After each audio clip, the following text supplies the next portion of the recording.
Ola, eu son Lucía Greda Seoane, de cuarto de ESO. E hoxe vouvos a falar dun libro chamado Os vellos non deben de namorarse, de Castelao. Este libro está dividido en 3 lances. En cada lance cóntase a historia dun vello que se namora dunha rapaza nova, sen saber que isto lle traería un gran problema.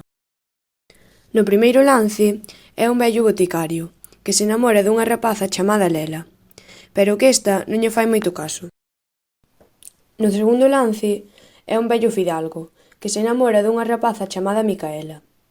Esta namais está interesada da súa riqueza e pídelle unha leira por cada bico que lle dá. No terceiro lance é un vello chamado Fuco quen se namora dunha rapaza chamada Pimpinela.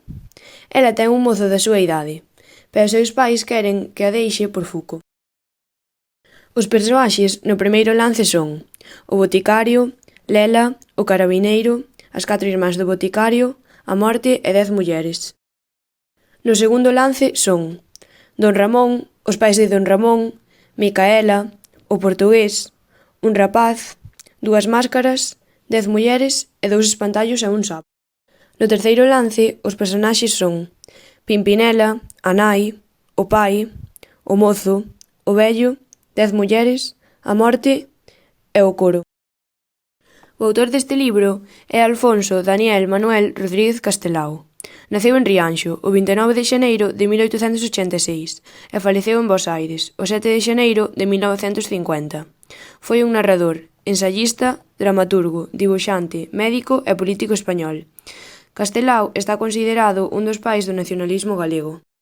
Os libros de narrativa de Castelao son Un ollo de vidrio, Memorias dun esquelete, Retrincos. Cousas e Os dous de sempre. En teatro, namais escribiu Os vellos non deben de namorarse.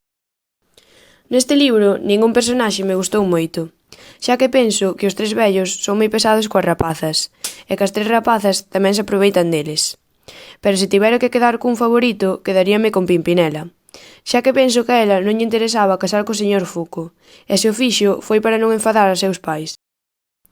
Na miña opinión, a mí este libro gustoume moito, xa que me parece fácil de ler, aínda que hai algunhas cousas que son difíciles de entender. Penso que se denuncia un tema interesante, como é o dos casamentos de vellos con rapazas. Sen ningunha dúbida, recomendo ler. Un saúdo e chao!